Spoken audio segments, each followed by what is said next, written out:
This is the new Renault 5, which we think is one of the most exciting cars to come out in 2025. In fact, it's so exciting, we've brought one over early from France to have a bit of a go. I'm Jordan, and this is Auto Express.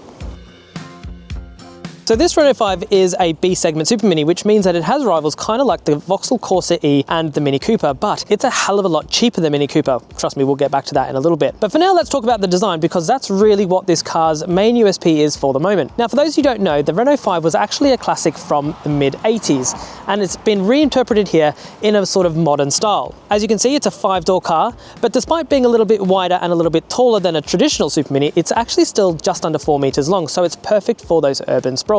Now, this is a French market car, but for all intents and purposes, it is pretty similar to what we'll get here in the UK. Design-wise, there is a lot to talk about, starting with these pretty snazzy LED headlights. Now, all models except the base model get LED headlights with this little insignia, and there's some pretty cool square-shaped DRLs with that same sort of repeating pattern that you'll see throughout the rest of the car. Now, this car here also has these style of diamond-cut 18-inch wheels, but most of the UK models will get a slightly different design based closer to the concept. And you also get this pretty snazzy illuminated 5 that shows you how much battery there is, but we're not entirely sure how useful that is. As for the rest of the car, the charge port is here on the front wing, and this car's duotone paint is actually standard on the mid and high spec models. So too, the colored stripe that you can actually change depending on the exterior colors.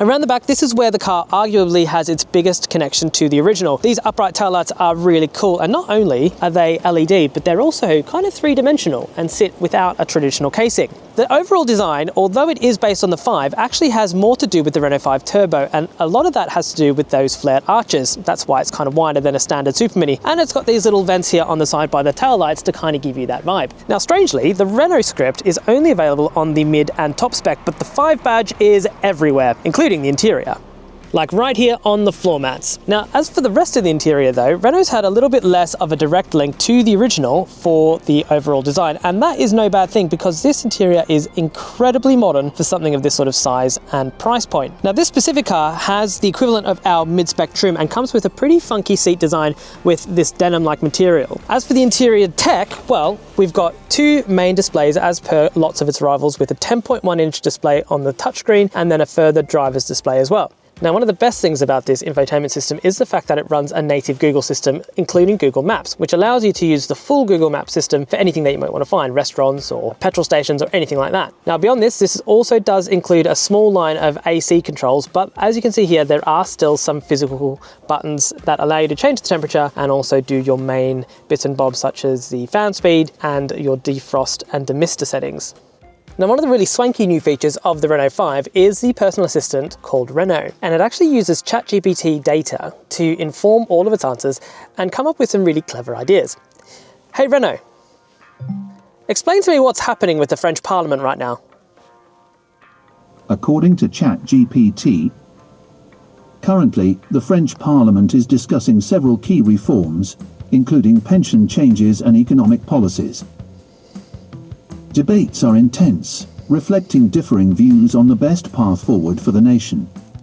I would call that a diplomatic answer.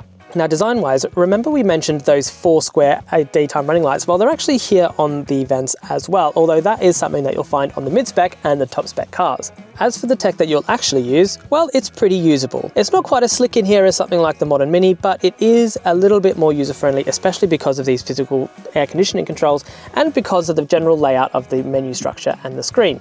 Now, as you can see here, everything is nice and responsive, and the screen itself is nice and clear. As for the steering wheel, it's a nice shape, and it's borrowed actually directly out of the Megane E and comes with a load of controls on it, including this multi-sense switch here, which changes your drive modes. Now, not only will this change the way that the car drives, thanks to changes to the regenerative braking or the throttle response, but it also changes the interior ambient lighting. However, one thing to note with this Renault 5 is the fact that the stalks back here are quite complicated. As you can see, there are 3 on the right-hand side and a 4th one on the left. Now, what they actually do is, here is the pretty standard, typical Renault stereo control, which is pretty old-fashioned and works okay, but maybe is a bit unnecessary in 2024. Here is the wipers, but this guy here is the new one and something that's specific to the Renault 5 and also the Renault 4 that's coming up, and that is the gear selector. Another thing that's weird with the gear selector is that there is no park.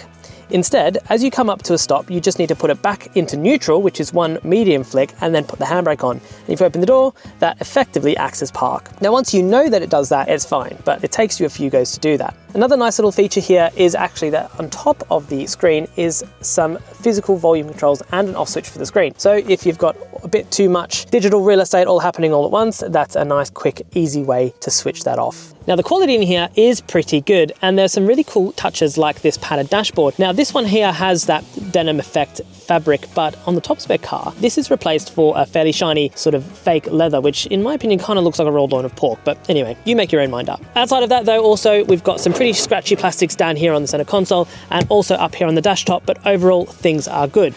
Space-wise as well, things are pretty impressive at the front seats, but what's it like in the back?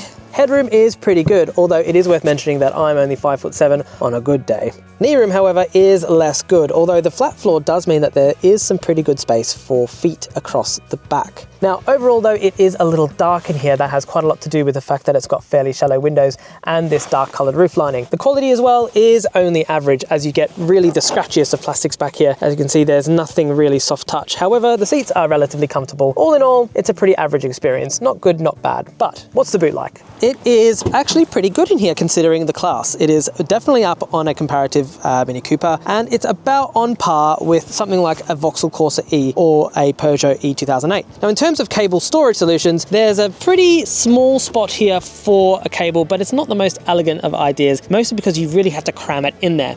However, this is an electric car, so what's the front space like? Under the bonnet, you'll find a motor.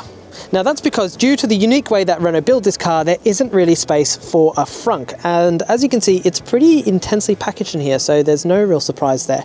It's also worth mentioning that the bonnet, which has a screen and is made of steel as opposed to aluminium, weighs a ton.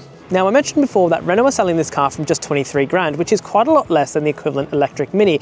However, the caveat with that is that it comes with a relatively small 40 kilowatt hour battery. However, that battery does come with about 200 miles of range, which is not so bad considering this is an urban car. If you do want to update the battery to an equivalent size to the Mini, which is a 52 kilowatt hour battery, that is available on the upper two trims, and you also get a slightly more powerful 150 brake horsepower motor. That car will give you about 250 miles of range, although not in this weather.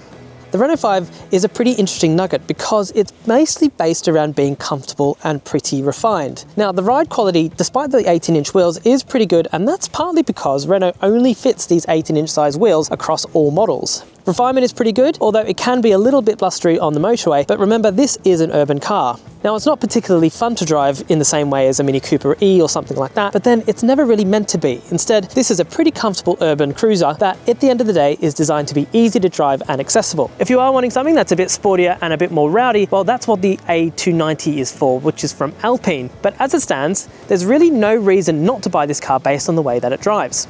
And this brings us to our overall verdict, because if you like the way this car looks and you like the way it's priced, well, then there's absolutely no reason to not go ahead and buy it. Now, there are more exciting cars to drive in the class, but you'll have to pay for them. So as a result, overall, we think it's pretty good. And that's why we give it 4.5 out of 5.